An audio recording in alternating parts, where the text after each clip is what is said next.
Well, I just talked to Roy about it. Good. Good. It's great to see you.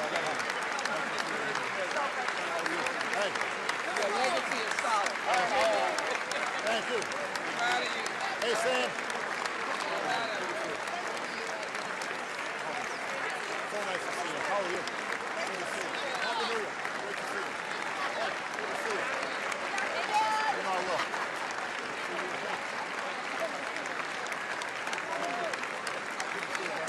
Hey, good to see you. Happy New Year. Happy New Year. Haven't seen you in a while. Happy New Year. Ernie. Hey, you. Happy New Year. Great to see you, baby. I hope you have good news. See you.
Thank you.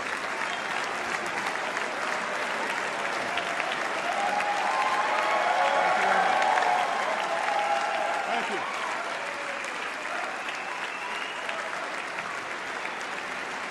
Thank you so much.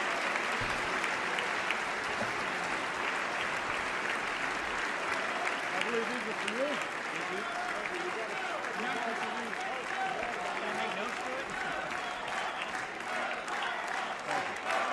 Thank you. All right. Let's bring this to order here.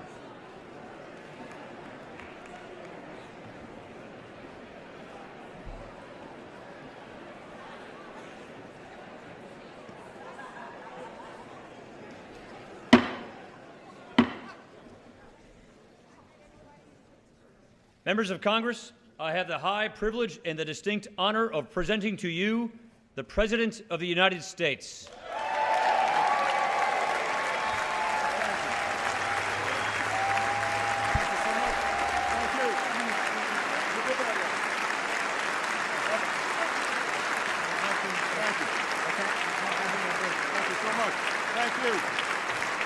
Thank you. Thank you very much. Everybody, please have a seat. Thank you. Mr. Speaker, Mr. Vice President, members of Congress, my fellow Americans. Tonight marks the 8th year that I've come here to report on the State of the Union. And for this final one, I'm going to try to make it a little shorter.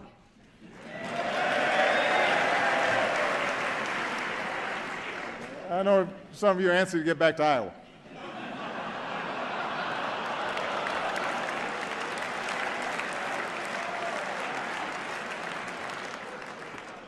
I've been there. I'll be shaking hands afterwards if you want some tips.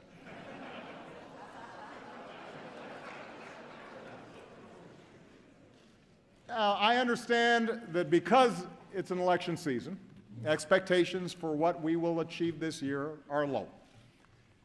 But, Mr. Speaker, I appreciate the constructive approach that you and other leaders took at the end of last year to pass a budget and make tax cuts permanent for working families. So I hope we can work together this year on some bipartisan priorities like criminal justice reform and helping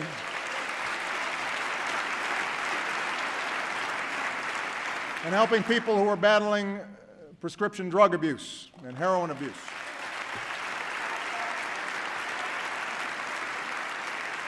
So, who knows? We might surprise the cynics again. But tonight, I want to go easy on the traditional list of proposals for the year ahead. Don't worry, I've got plenty. From helping students learn to write computer code to personalizing medical treatments for patients, and I will keep pushing for progress on the work that I believe still needs to be done. Fixing a broken immigration system. Protecting our kids from gun violence. Equal pay for equal work. Paid leave. Raising the minimum wage. All these things still matter to hardworking families. They're still the right thing to do. And I won't let up until they get done. But for my final address to this chamber, I don't want to just talk about next year. I want to focus on the next 5 years, the next 10 years, and beyond. I want to focus on our future. We live in a time of extraordinary change. Change that's reshaping the way we live, the way we work, our planet, our place in the world. It's change that promises amazing medical breakthroughs, but also economic disruptions that strain working families. It promises education for girls in the most remote villages, but also connects terrorists plotting an ocean away. It's change that can broaden opportunity or widen inequality. And whether we like it or not, the pace of this change will only accelerate. America's been through big changes before. Wars and depression, the influx of new immigrants, workers fighting for a fair deal, movements to expand civil rights. Each time, there have been those who told us to fear the future, who claimed we could slam the brakes on change, who promised to restore past glory if we just got some group or idea that was threatening America under control. And each time we overcame those fears. We did not, in the words of Lincoln, adhere to the dogmas of the quiet past. Instead, we thought anew and acted anew. We made change work for us, always extending America's promise outward to the next frontier, to more people. And because we did, because we saw opportunity where others saw peril, we emerged stronger and better than before. What was true then can be true now. Our unique strengths as a nation, our optimism and work ethic, our spirit of discovery, our diversity, our commitment to rule of law. These things give us everything we need to ensure prosperity and security for generations to come. In fact, it's in that spirit that we have made progress these past 7 years. That's how we recovered from the worst economic crisis in generations.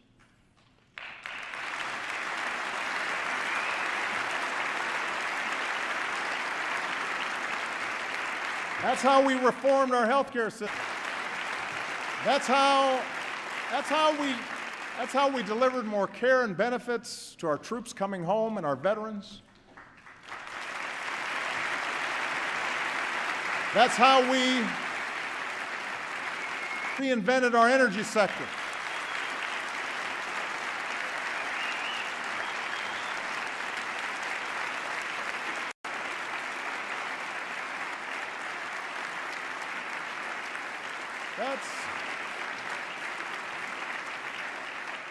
That's how we secured the freedom in every state to marry the person we love.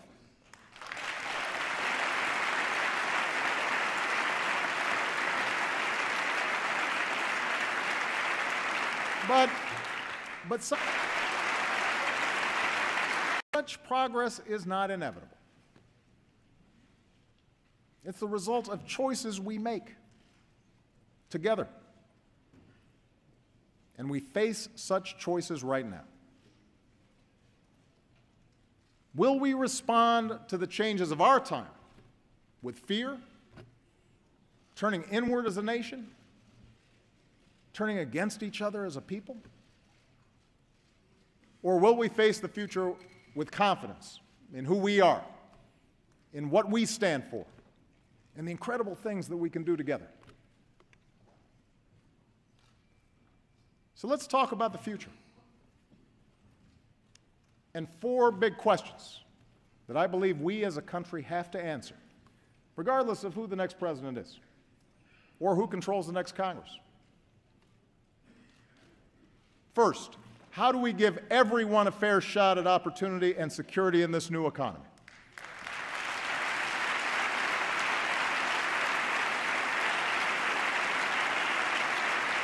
Second,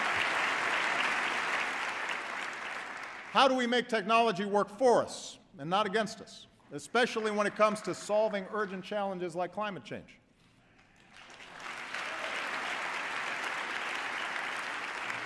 Third, how do we keep America safe and lead the world without becoming its policeman?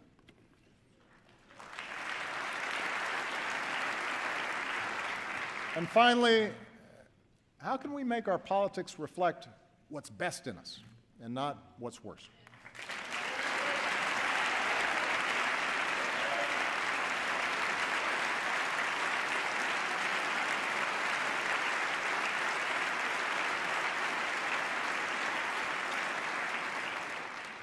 Let me start with the economy and a basic fact.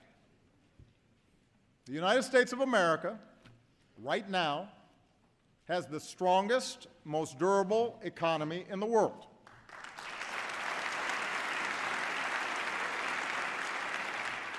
We're in the middle of the longest streak of private sector job creation in history.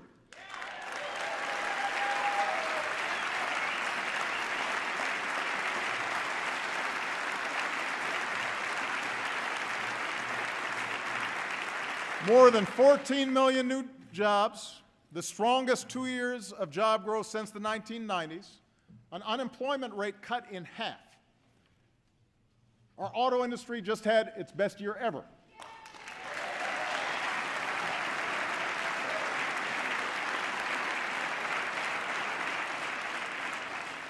That's just part of a manufacturing surge that's created nearly 900,000 new jobs in the past 6 years. And we've done all this while cutting our deficits by almost 3/4.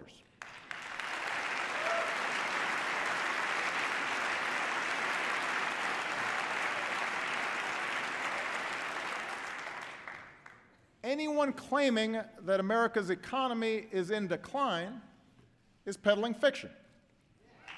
Now,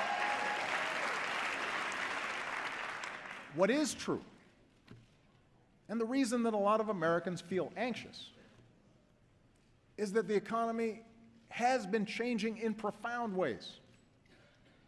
Changes that started long before the Great Recession hit, changes that have not let up.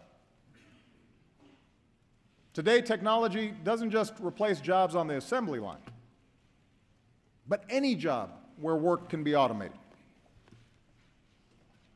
Companies in a global economy can locate anywhere, and they face tougher competition. As a result, workers have less leverage for a raise. Companies have less loyalty to their communities. And more wealth and income is concentrated at the very top. All these trends have squeezed workers, even when they have jobs, even when the economy is growing. It's made it harder for a hard-working family to pull itself out of poverty. harder for young people to start their careers, tougher for workers to retire when they want to. And although none of these trends are unique to America, they do offend our uniquely American belief that everybody who works hard should get a fair shot. For the past 7 years, our goal has been a growing economy that also works better for everybody. We've made progress, but we need to make more. And despite all the political arguments that we've had these past few years, there are actually some areas where Americans broadly agree. We agree that real opportunity requires every American to get the education and training they need to land a good-paying job. The bipartisan reform of No Child Left Behind was an important start.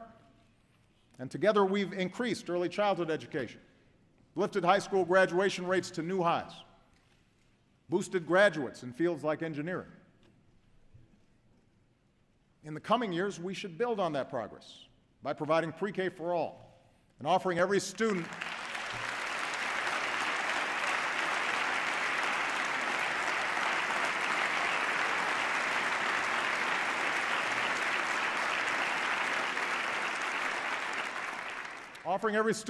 the hands-on computer science and math classes that make them job-ready on day one.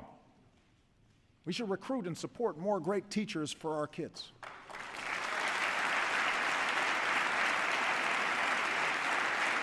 And we have to make college affordable for every American.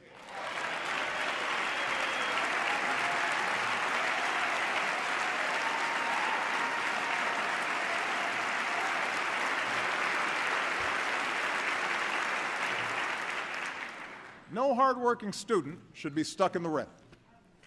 We've already reduced student loan payments to 10% of a borrower's income, and that's good.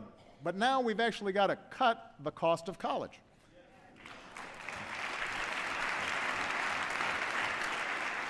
Providing 2 years of community college at no cost for every responsible student is one of the best ways to do that, and I'm going to keep fighting to get that started this year. It's the right thing to do.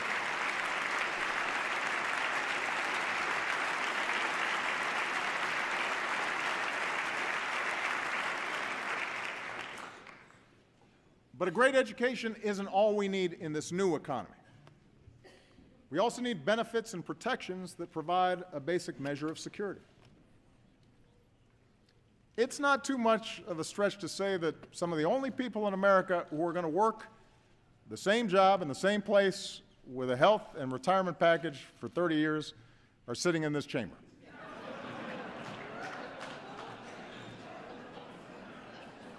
For everyone else, especially folks in their 40s and 50s, saving for retirement or bouncing back from job loss has gotten a lot tougher.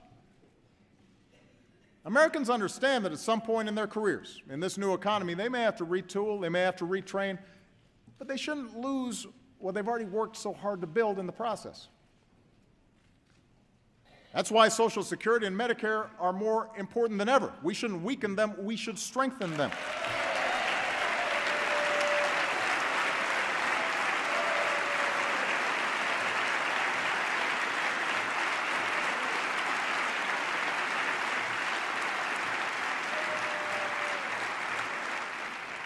And for Americans short of retirement, basic benefits should be just as mobile as everything else is today. That, by the way, is what the Affordable Care Act is all about. It's about filling the gaps in employer-based care so that when you lose a job, or you go back to school, or you strike out and launch that new business, you'll still have coverage. Nearly 18 million people have gained coverage so far. And in the process,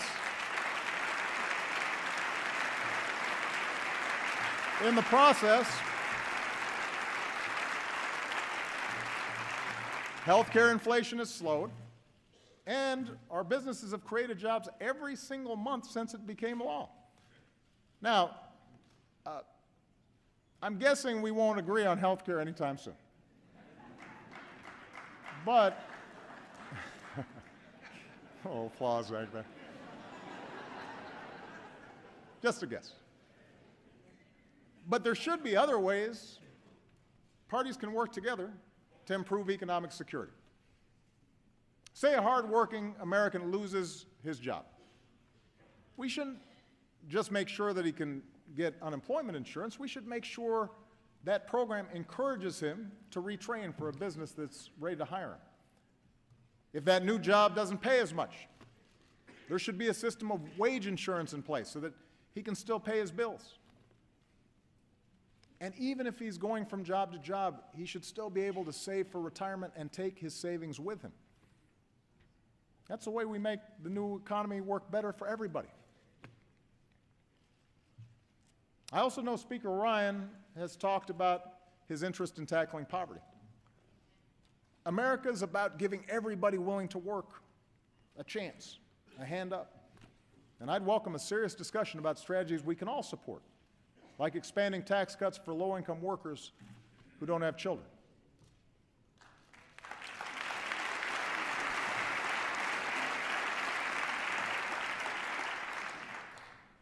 But there are some areas where we just have to be honest. It has been difficult to find agreement over the last 7 years. And a lot of them fall under the category of what role the government should play in making sure the system's not rigged in favor of the wealthiest and biggest corporations. And it's an honest disagreement. And the American people have a choice to make. I believe a thriving private sector is the lifeblood of our economy. I think there are outdated regulations that need to be changed. There is red tape that needs to be cut. There you go. Yeah.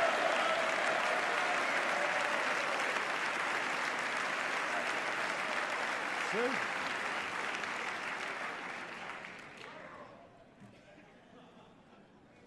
But after years now of record corporate profits, working families won't get more opportunity or bigger paychecks just by letting big banks or big oil or hedge funds make their own rules at everybody else's expense.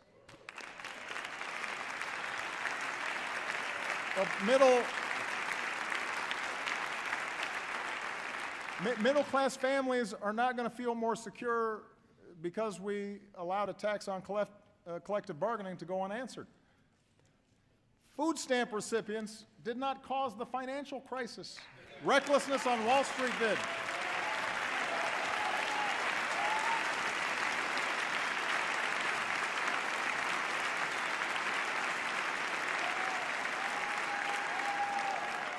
Immigrants aren't the principal reason wages haven't gone up. Those decisions are made in the boardrooms that all too often put quarterly earnings over long-term returns.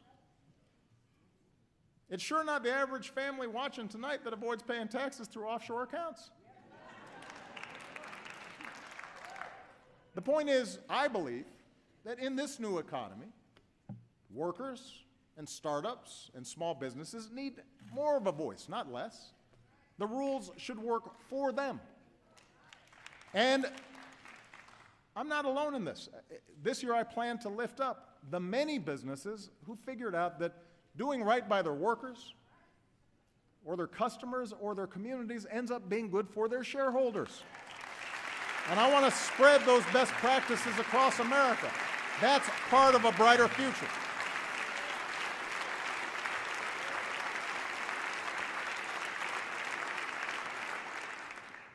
In fact, it turns out many of our best corporate citizens are also our most creative.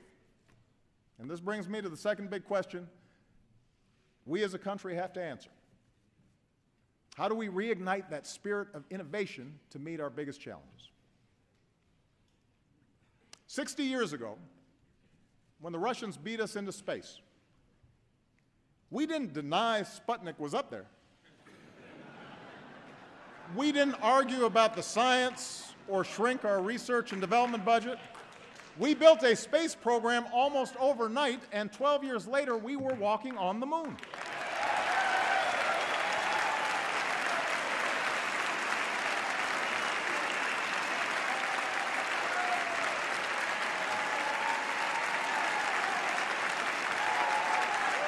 Now, that spirit of discovery is in our DNA. America is Thomas Edison and the Wright brothers and George Washington Carver. America is Grace Hopper and Katherine Johnson and Sally Ride. America is every immigrant and entrepreneur from Boston to Austin to Silicon Valley racing to shape a better future. That's who we are. And over the past 7 years, we've nurtured that spirit. We've protected an open internet and taken bold new steps to get more students and low-income Americans online.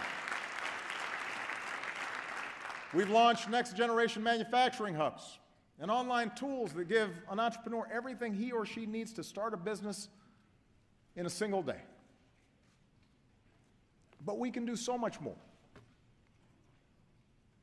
You know, last year, Vice President Biden said that with a new moonshot, America can cure cancer. Last month, he worked with this Congress to give scientists at the National Institutes of Health the strongest resources that they've had in over a decade. Well,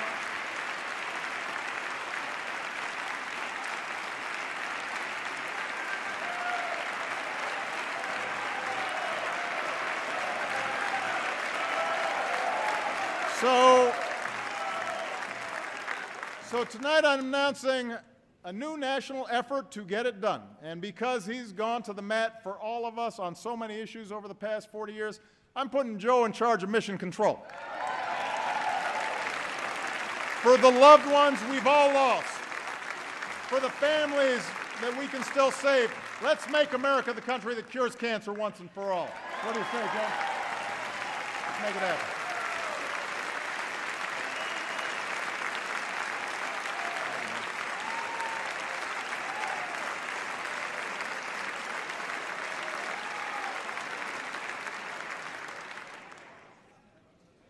Now, medical research is critical. We need the same level of commitment when it comes to developing clean energy sources.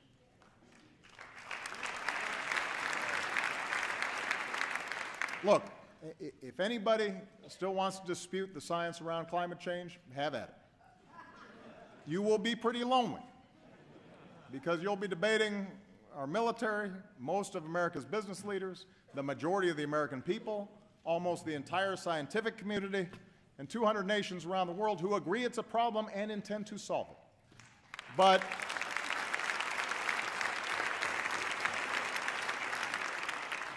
even if the planet wasn't at stake, even if 2014 wasn't the warmest year on record, until 2015 turned out to be even hotter, why would we want to pass up the chance for American businesses to produce and sell the energy of the future?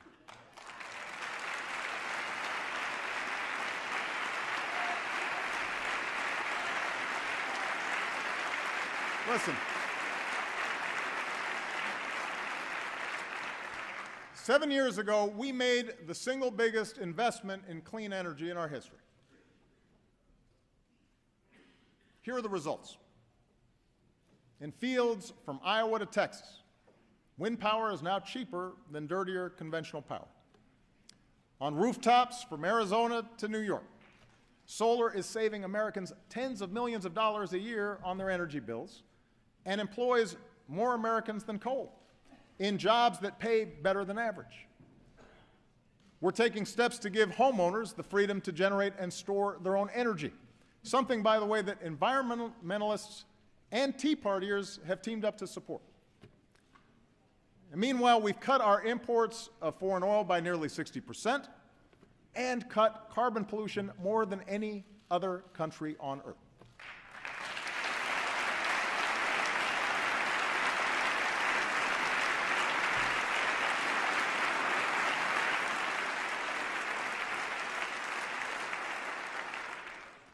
Gas under $2 a gallon ain't bad either.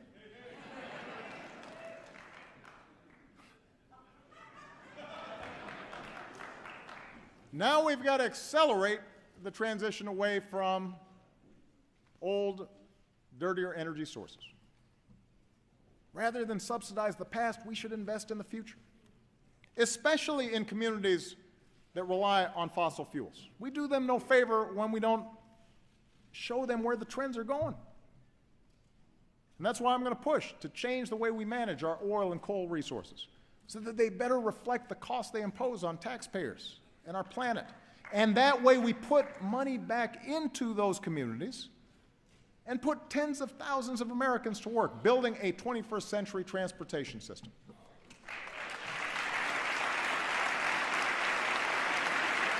Now,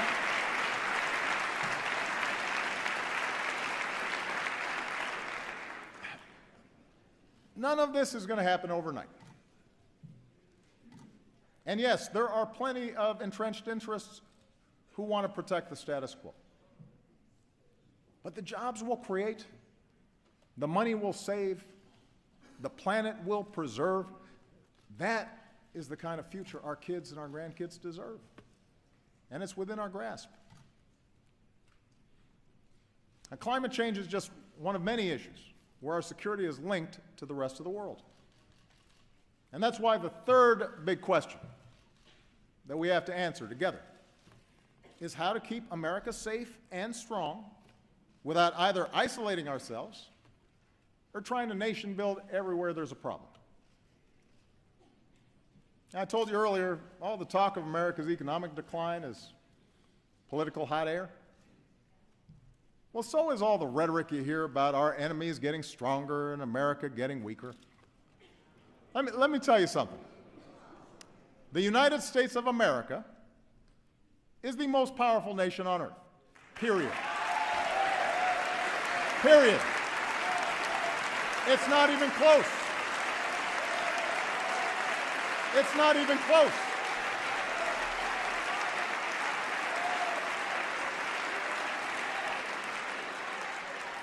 It's not even close. We spend more on our military than the next 8 nations combined. Our troops are the finest fighting force in the history of the world.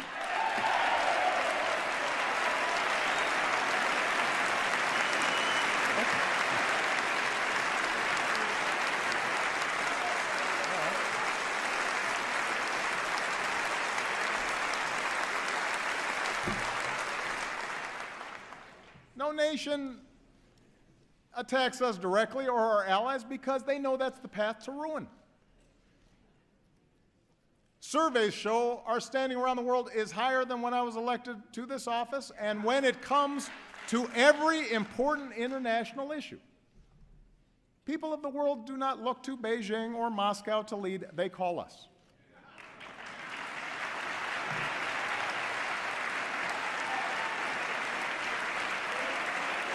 So,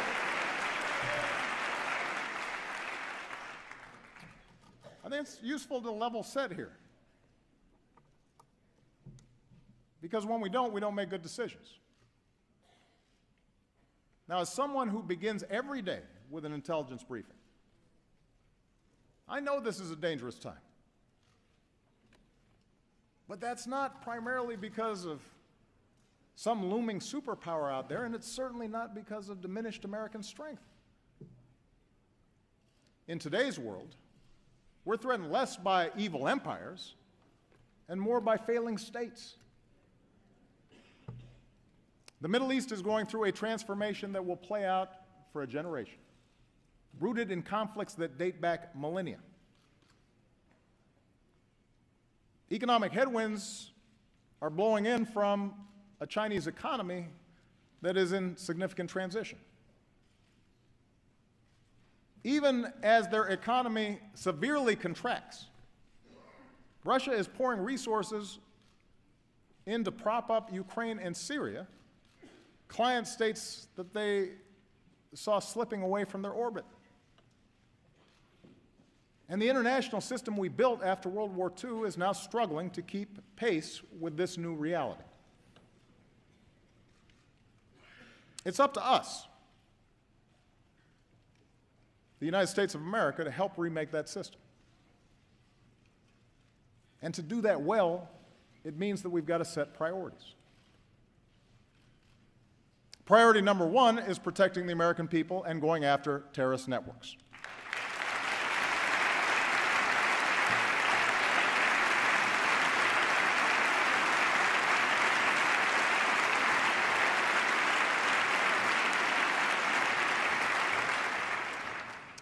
Both al-Qaeda and now ISIL pose a direct threat to our people because in today's world, even a handful of terrorists who place no value on human life, including their own, can do a lot of damage. They use the internet to poison the minds of individuals inside our country. Their actions undermine and destabilize our allies. We have to take them out. But as we focus on destroying ISIL, over-the-top claims that this is World War III just play into their hands. Masses of fighters on the back of pickup trucks, twisted souls plotting in apartments or garages, they pose an enormous danger to civilians. They have to be stopped. But they do not threaten our national existence. That is the story ISIL wants to tell. That's the kind of propaganda they use to recruit. We don't need to build them up to show that we're serious. And we sure don't need to push away vital allies in this fight by echoing the lie that ISIL is somehow representative of one of the world's largest religions.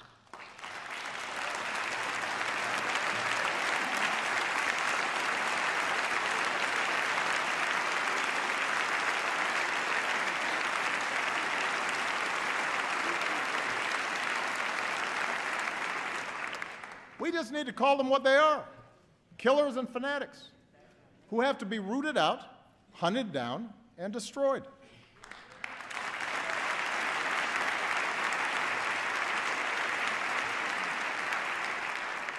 And that's exactly what we're doing.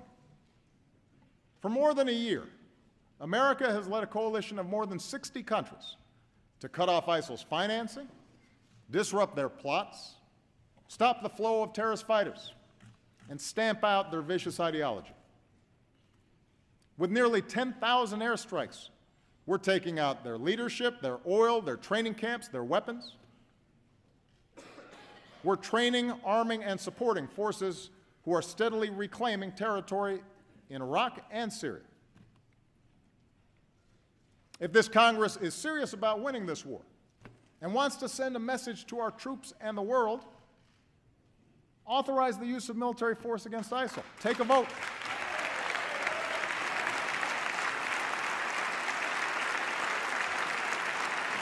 Take a vote.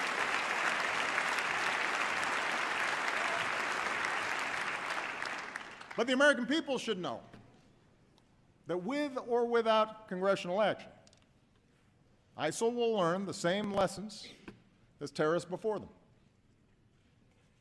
If you doubt America's commitment, or mine, to see that justice is done, just ask Osama bin Laden.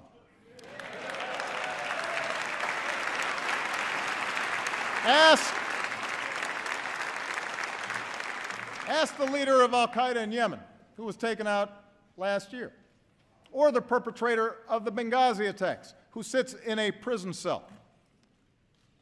When you come after Americans, we go after you. And it may take time, but we have long memories, and our reach has no limits.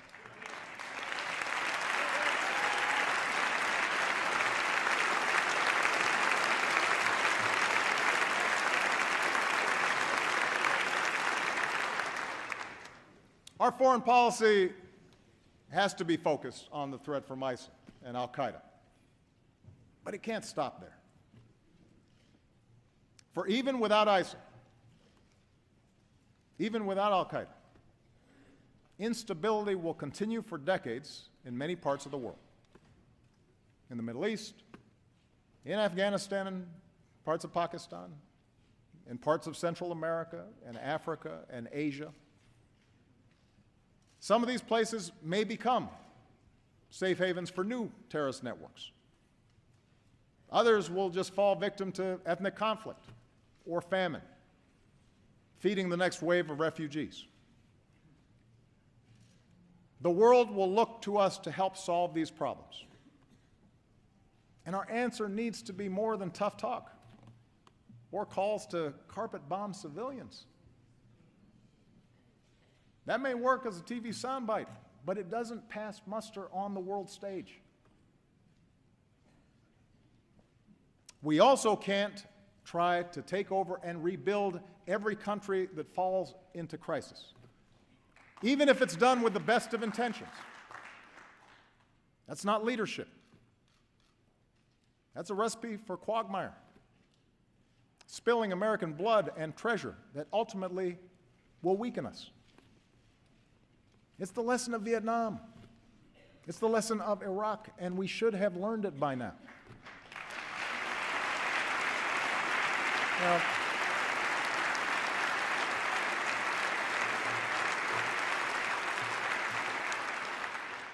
fortunately, there is a smarter approach, a patient and disciplined strategy that uses every element of our national power. It says America will always act, alone if necessary, to protect our people and our allies. But on issues of global concern, we will mobilize the world to work with us and make sure other countries pull their own weight. That's our approach to conflicts like Syria, where we're partnering with local forces and leading international efforts to help that broken society pursue a lasting peace.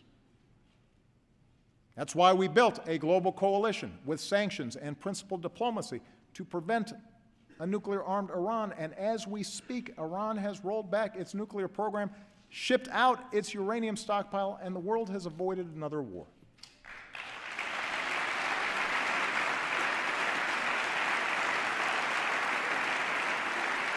That's how we stopped the spread of Ebola in West Africa.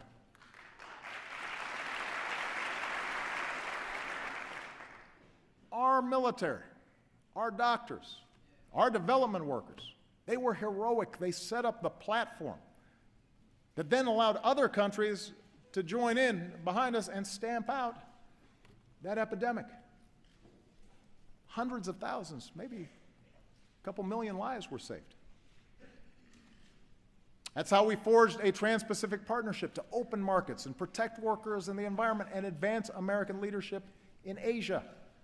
It cuts 18,000 taxes on products made in America, which will then support more good jobs here in America. With TPP, China does not set the rules in that region, we do. You want to show our strength in this new century? Approve this agreement. Give us the tools to enforce it. It's the right thing to do.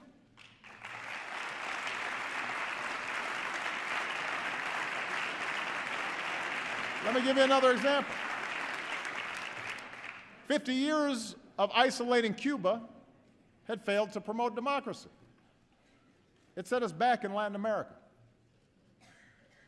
That's why we restored diplomatic relations, opened the door to travel and commerce, positioned ourselves to improve the lives of the Cuban people.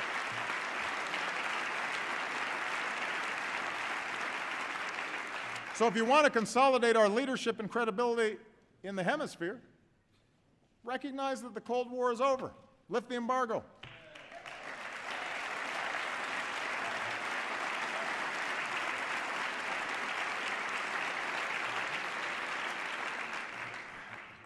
The point is, American leadership in the 21st century is not a choice between ignoring the rest of the world, except when we kill terrorists, or occupying and rebuilding whatever society is unraveling. Leadership means a wise application of military power and rallying the world behind causes that are right. It means seeing our foreign assistance as a part of our national security, not something separate, not charity. When we lead nearly 200 nations to the most ambitious agreement in history to fight climate change, Yes, that helps vulnerable countries, but it also protects our kids.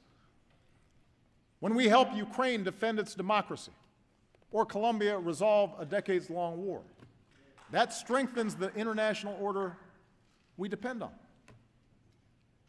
When we help African countries feed their people and care for the sick, it's the right thing to do, and it prevents the next pandemic from reaching our shores. You know, right now we're on track to end the scourge of HIV/AIDS. That's within our grasp. And we have the chance to accomplish the same thing with malaria, something I'll be pushing this Congress to fund this year.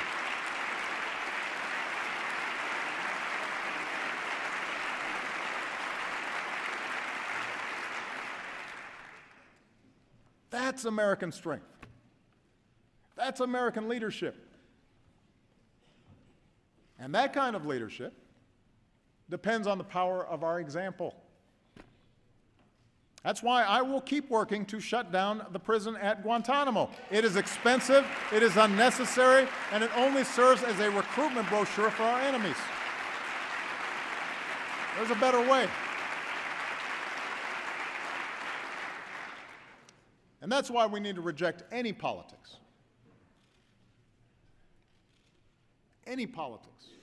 that targets people because of race or religion. Let me just say this.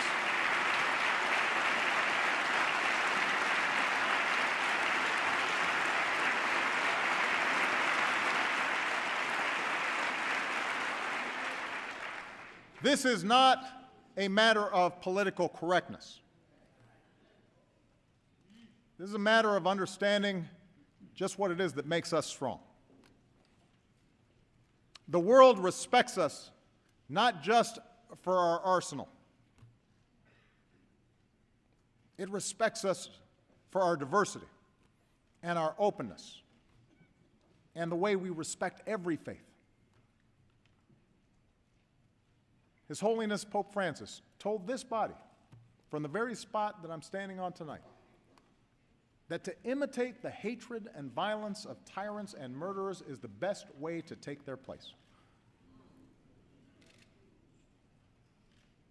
When politicians insult Muslims, whether abroad or our fellow citizens, when a mosque is vandalized or a kid is called names, that doesn't make us safer. That's not telling it like it is. It's just wrong. It diminishes us in the eyes of the world. It makes it harder to achieve our goals. It betrays who we are as a country.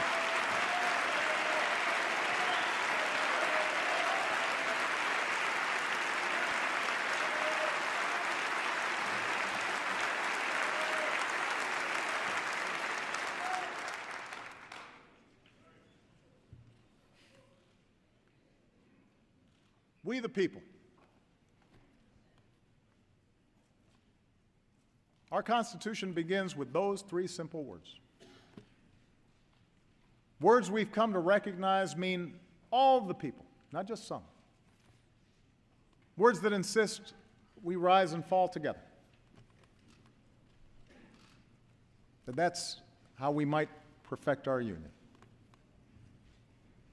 And that brings me to the fourth and maybe most important thing that I want to say tonight. The future we want, all of us want, opportunity and security for our families, a rising standard of living, a sustainable, peaceful planet for our kids. All that is within our reach. But it will only happen if we work together. It will only happen if we can have rational, constructive debates. It will only happen if we fix our politics. A better politics doesn't mean we have to agree on everything. This is a big country. Different regions, different attitudes, different interests. That's one of our strengths too. Our founders distributed power between states and branches of government and expected us to argue, just as they did, fiercely, over the size and shape of government, over commerce and foreign relations, over the meaning of liberty and the imperatives of security. But democracy does require basic bonds of trust between its citizens. It doesn't work if we think the people who disagree with us are all motivated by malice. It doesn't work if we think that our political opponents are unpatriotic or are trying to weaken America. Democracy grinds to a halt without a willingness to compromise, or when even basic facts are contested, or when we listen only to those who agree with us. Our public life withers when only the most extreme voices get all the attention. And most of all, democracy breaks down when the average person feels their voice doesn't matter, that the system is rigged in favor of the rich or the powerful or some special interest. Too many Americans feel that way right now. It's one of the few regrets of my presidency that the rancor and suspicion between the parties has gotten worse instead of better. I have no doubt a president with the gifts of Lincoln or Roosevelt might have better bridged the divide. And I guarantee I'll keep trying to be better so long as I hold this office. But my fellow Americans, this cannot be my task or any president's alone. There are a whole lot of folks in this chamber, good people, who would like to see more cooperation, would like to see a more elevated debate in Washington, but feel trapped by the imperatives of getting elected, by the noise coming out of your base. I know, you've told me. It's the worst kept secret in Washington. And a lot of you aren't enjoying being trapped in that kind of rancor. But that means if we want a better politics, and I'm addressing the American people now, if we want a better politics, it's not enough just to change a congressman or change a senator or even change a president. We have to change the system to reflect our better selves. I think we've got to end the practice of drawing our congressional districts so that politicians can pick their voters and not the other way around. Let a bipartisan group do it.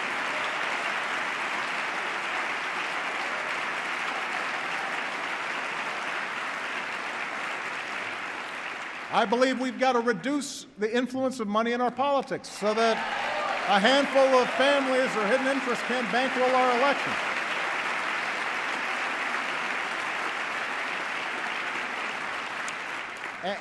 And if our existing approach to campaign finance reform can't pass muster in the courts, we need to work together to find a real solution, because it's a problem. And most of you don't like raising money. I know. I've done it. We've got to make it easier to vote, not harder. We need to modernize it for the way we live now.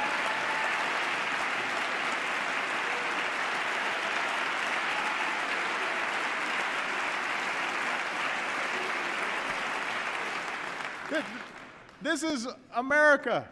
We want to make it easier for people to participate.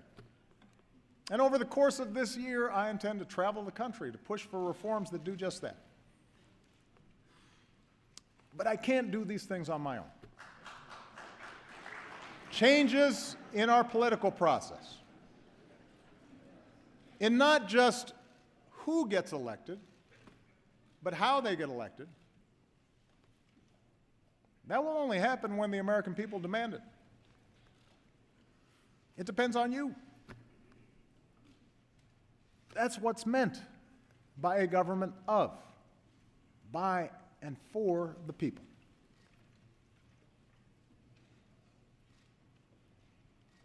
What I'm suggesting is hard. It's a lot easier to be cynical, to accept that change is not possible, and politics is hopeless. And the problem is, all the folks who are elected don't care, and to believe that our voices and our actions don't matter. But if we give up now, then we forsake a better future. Those with money and power will gain greater control over the decisions that could send a young soldier to war, or allow another economic disaster, or roll back the equal rights and voting rights that generations of Americans have fought, even died to secure. And then, as frustration grows, there will be voices urging us to fall back into our respective tribes, to scapegoat fellow citizens who don't look like us, or pray like us, or vote like we do, or share the same background. We can't afford to go down that path. It won't deliver the economy we want. It will not produce the security we want. But most of all, it contradicts everything that makes us the envy of the world. So, my fellow Americans, whatever you may believe, whether you prefer one party or no party, whether you supported my agenda or fought as hard as you could against it, our collective futures depends on your willingness to uphold your duties as a citizen, to vote, to speak out, to stand up for others, especially the weak, especially the vulnerable, knowing that each of us is only here because somebody, somewhere, stood up for us.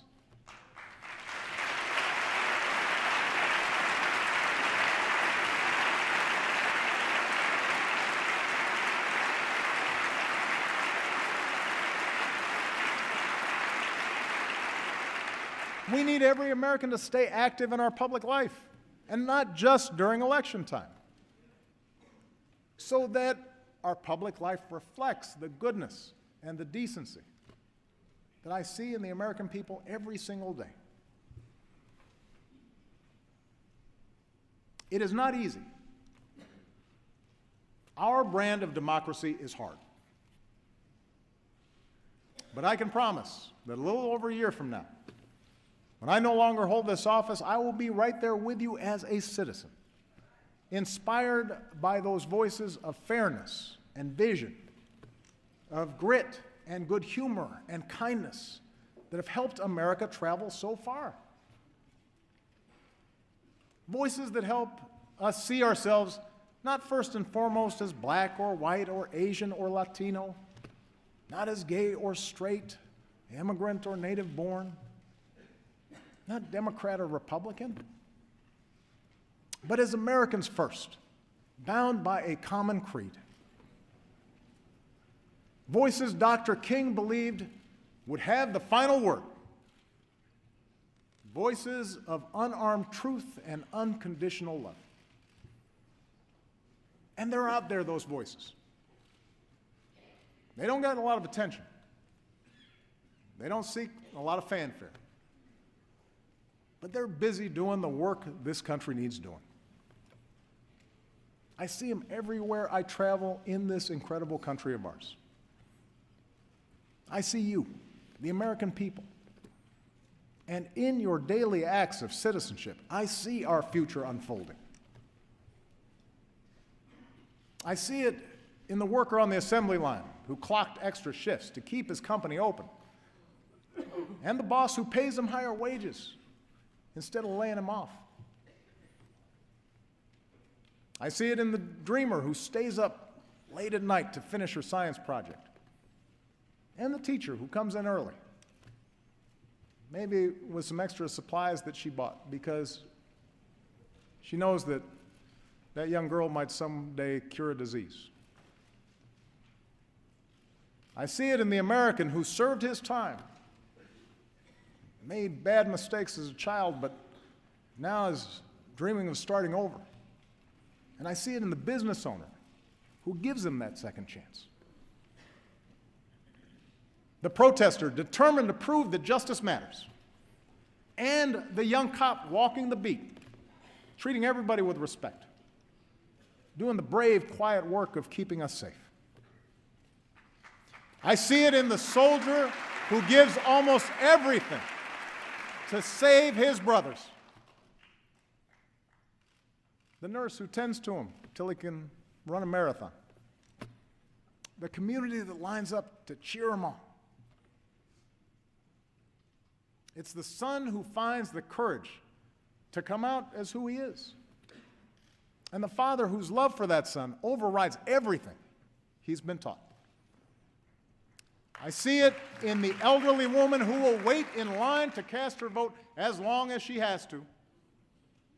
The new citizen who casts his vote for the first time. The volunteers at the polls who believe every vote should count. Because each of them, in different ways, know how much that precious right is worth. That's the America I know. That's the country we love. Clear-eyed, big-hearted, undaunted by challenge, optimistic that unarmed truth and unconditional love will have the final word.